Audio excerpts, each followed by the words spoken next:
పెహల్గామ్ దాడి తర్వాత పాకిస్తాన్ వాళ్లకు పిచ్చి పట్టినట్లుంది. పిచ్చి పట్టినట్లుగా ఏదేదో మాట్లాడుతూ ఉన్నారు. ఇక్కడ గతంలో పాక్లో ఉన్నటువంటి ఒక అధికారి మాట్లాడుతూ సింధు నదిలో నీళ్లను ఆపేశారు కదా, సింధు నదిలో అంటే ఇండస్ నదిలో పారితే నీళ్ళే పారాలి కానీ లేకపోతే రక్తం పారుతుందని చెప్పి మనకు కౌంటర్స్ ఇస్తున్నారు మన దేశాన్ని.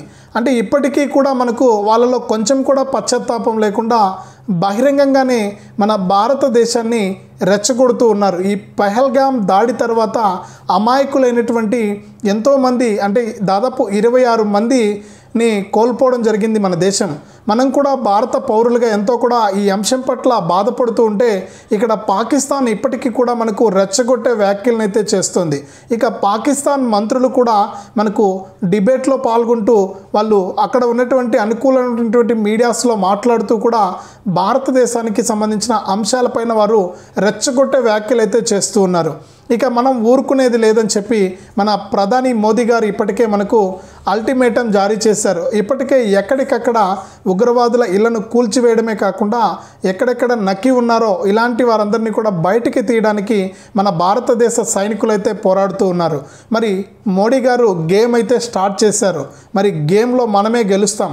అన్ని దేశాలు కూడా ప్రపంచ దేశాలన్నీ కూడా ఈ వార్ జరిగిన తర్వాత ఈ పెహల్గామ్ దాడి జరిగిన తర్వాత అన్ని ప్రపంచ దేశాలు కూడా మనకు చాలా సపోర్ట్ని అయితే ఇస్తూ ఉన్నాయి. ఇక్కడ పాకిస్తాన్ మంత్రి మాట్లాడుతూ ఇక్కడ దాడి చేసింది మేమే, గత 20 ఏళ్ల నుంచి ఉగ్రవాదులను మేమే పెంచి పోషిస్తున్నాం, మాకు అమెరికా సాయం కూడా ఉందని చెప్పి ఇందులోకి అమెరికాను కూడా లాగడం జరిగింది. మరి ఎన్నో దేశాలు ఈ దాడిని ఖండిస్తున్నాయి.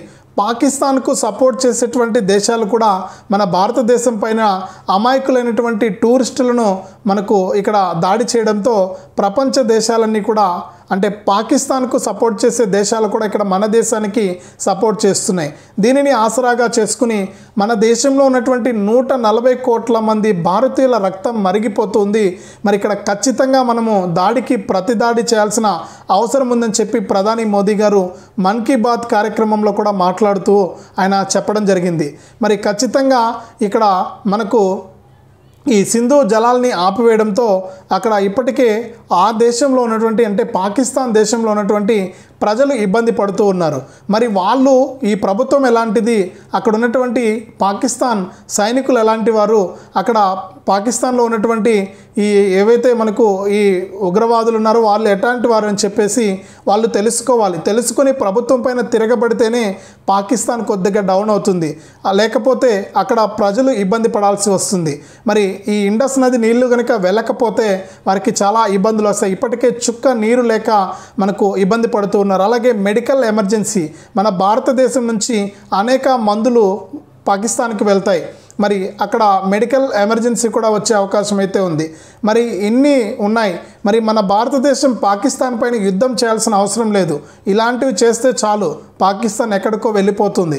మరి చాలామంది ఇప్పటికే మన దేశంలో మనమందరం కూడా మనకు పాక్ను ఖచ్చితంగా మన భారతదేశం స్వాధీనం చేసుకొని మన ఆధీనంలోకి తెచ్చుకోవాలని చెప్పి కూడా మాట్లాడుతూ ఉన్నారు. ఇక ప్రపంచ దేశాలన్నీ కూడా మన దేశానికి సపోర్ట్గా ఉన్నాయి. కాబట్టి ఇక్కడ మనం కూడా కొంచెం మోడీ గారు దీనిపైన ఆయన గేమ్ అయితే స్టార్ట్ చేశారు. మరి ఏం జరుగుతుందనేది కూడా మనం వేచి చూద్దాం. ఇలాంటి అప్డేట్స్ కోసం వీడియోను లైక్ చేయండి, షేర్ చేయండి, మన ఛానల్ను ఇప్పుడే సబ్స్క్రైబ్ కూడా చేసుకోండి.